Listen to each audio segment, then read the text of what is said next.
Hey guys, it's Danny. Alrighty, today we're gonna make some updates. Okay, it's a little bit echoey because actually the couch is out of here. Alrighty, this is better. Actually, we cleaned up the greenhouse in the weekend. My boyfriend helped me out, and as you can see, I have two couches now. They're actually two old couches that I found use for, but I really want to get two blankets to put on top of them. I think it will look better with a different color, to be honest. Anyway, so let's start with some updates on the orchid greenhouse, and then I'm gonna get to the orchids themselves. So, behold, ta-da, we have mounted lights on this shelf. If you remember, I didn't have any type of lighting here. The thing is, it is really close to my southern window, so there was sun even, but only until here, something like that. And the other orchids residing on this shelf were kept in shade. And that's not funny because I have quite a lot of Cattleya orchids in my collection.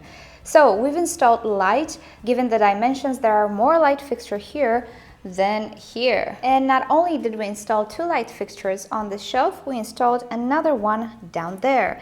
Now, because I ran out of bulbs, I still have two yellow ones, and you can see the difference in color there on the sides. But I think today I'm gonna get some proper bulbs to place on this shelf as well.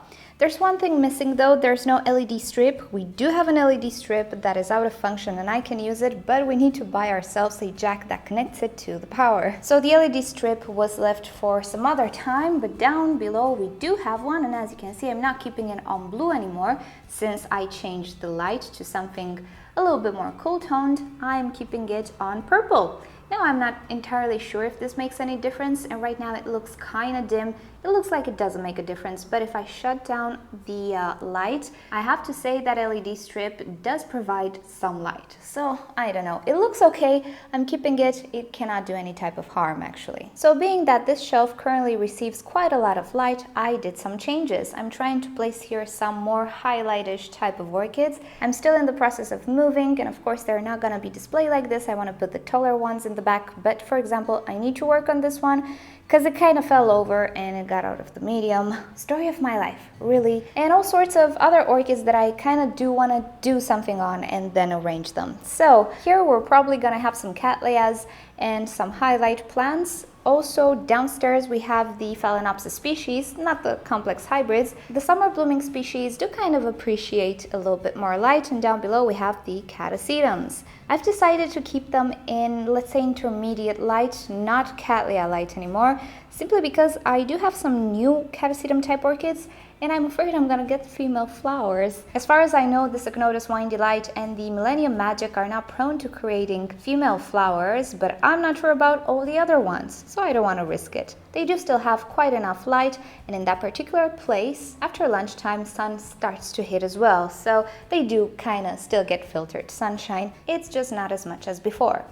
And in the IKEA stand, I'm still working on things. I need to still repot some things. There are empty spaces. They will be filled. I need to decide which orchid gets to stay in the shelf, which one goes into the IKEA stand. Anyway, and here on the tables, I have the Miltoniopsis and Nelly Eilers. And actually, I'm gonna start this update with them. As you can see, I still did not repot some of these orchids. I don't know why. I was postponing it because I found all sorts of excuses. I want to use a different type of medium. I want to see how microfiber goes. I want to do this and that, and they have not been repotted. But they will be shortly. However, one of the Nelly Eilers, and this is not the red one or the orange one, it's a typical normal Nelly Eiler. She has a flower spike, so I'm not sure if I should repot it just yet. But it's pretty good news. And also, if you remember, this particular one that I purchased without a root system, it always had issues creating a nice root system. With Miltoniopsis, generally, not so much with the Nelly Eiler, but with the Milts, I have issues on top of the medium. I still have roots that die off, even with the pebbles. Inside the medium, things are better, but what can you do with an orchid which does not have roots inside the medium? So I decided to try out the microfiber. And looky here. We finally have growing root tips. They're not stopping. So right now I'm thinking, would it be a good idea to switch my Miltoniopsis, the ones that don't have roots, not all of them, because the other ones are doing okay, So would it be a good idea to actually switch to microfiber and polystyrene with these types of orchids? Because it just seems to me they have such sensitive roots, it's a mess trying to acclimatize them. Summertime is coming and I know the roots will be prone once again to getting desiccated. I'm really undecided, but I do want to switch another one. I want to switch the Hair Alexander, which again didn't have roots and is having a lot of issues creating new roots. So there's really nothing left to lose with this one. Yeah, I know she's in bloom, but she's not doing all that well. So I think I will switch this one to the microfiber medium as well, a tinier pot, and see how we do from there because, yeah, Miltoniopsis, you guys, they're not friendly creatures at all, particularly if you have a warm environment. However, the ones that did have roots are going okay. This one is doing okay, the Newton Falls, the Red Tide is doing okay. The Benito K, she's okay-ish, but I do have some issues with the upper roots. You can see they get dried very, very fast. Very sensitive roots, and the blooms don't open completely, and this is a sign of low humidity. And indeed, this spring we had a spell of dry air. Usually, being that we're on an island, things are humid, especially in the summertime. Things are pretty humid, which helps me a lot.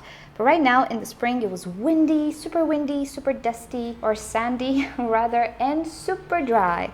And my orchids really didn't appreciate it at all. And Miltoniopsis usually have issues opening up their flowers fully when environment is dry. So sadly, I don't think we're gonna see those big blooms on the Benito K, at least this season, but there's another season in the autumn, so we'll see what happens until then. The next update is on my one and only epidendrum of the type. This is the Crystal Valley Red Star. It's a beautiful red epidendrum and I've had it in bloom, but last year when we moved here, the mother plant simply refused to create roots. I'm not gonna say fusarium, but who knows, might as well have been.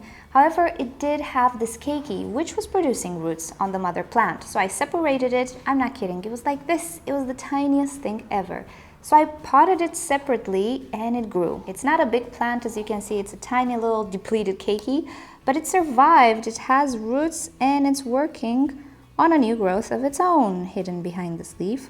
So he's gonna be fine. I suspect in about 2 to 3 years we're gonna see flowers from him again, but there we go. Really happy about this guy. And I am planning of getting a few more types of radicans type of epidendrum. They're really easy to care for and quite hardy, and propagating them through keikis takes a long time, but it usually works as far as I know, so why not? Now, do you remember the Dendrobium compactum hybrid that we massacred? I was telling you it is producing a lot of new growth. It still is, but also it is blooming. And it's blooming from 2 canes that were not in bloom when I purchased it, and I was hoping to have variety. I was hoping the flowers would not look like the ones that were on it when I purchased it, but no, it's the very same plant. So probably the pseudobulbs just got separated somehow. I know I separated one, but the other is kind of a mystery.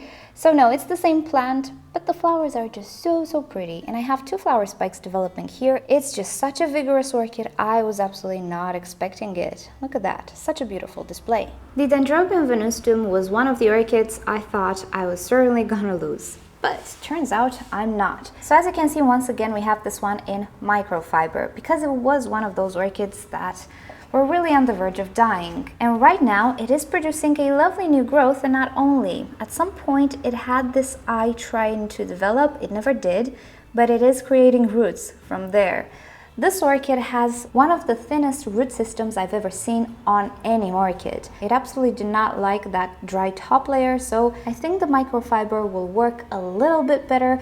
Really hope so, because it is a beautiful dendrobium. I sadly received it without roots and in pretty poor condition, but I think it is now making a recovery, and I'm starting to have high hopes for the microfiber thing, really. And here we have a little seedling. If you remember, for my birthday last year in October, I got a lot of Dendrobium seedlings for whatever reason. I'm usually not patient. Now this is one of them. This is the Dendrobium Speciosa Golden Peninsula. And as far as the internet say, and some people, this guy takes a lot of years to become blooming size. What was in my mind? Well, to be honest, it is the seedling that grows the most vigorous out of everything. This is a new, actually no, this is the first new growth that matured, and then we have this one, which is bigger, and of course it had to go to the edge of the pot.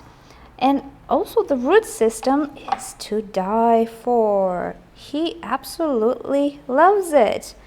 Now, maybe this means that I will not have to wait for 10 years. Maybe I'm only gonna have to wait for 9. But I'm kind of happy that out of all of my seedlings, this one is actually the fastest because it has such a bad reputation of being a slow grower and so on. The orchid herself, though, is beautiful.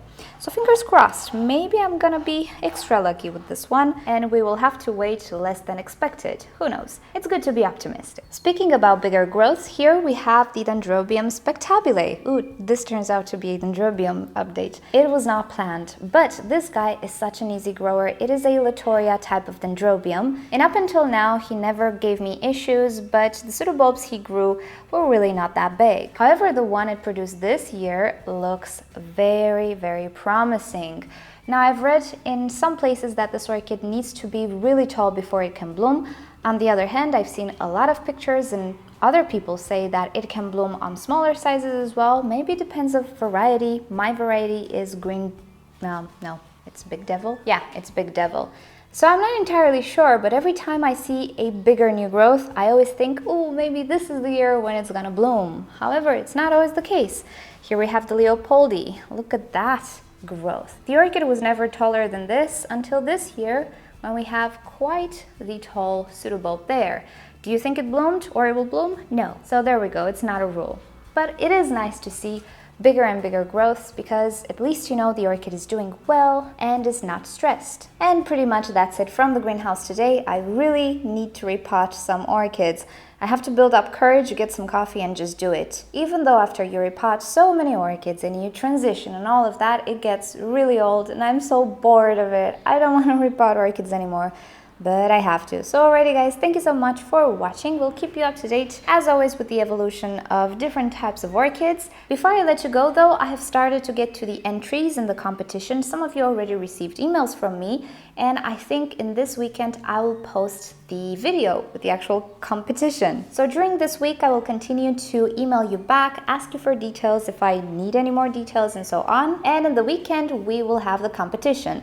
Also this week hopefully we'll get another eBay haul which will be very interesting. So I think it's gonna be a pretty exciting week.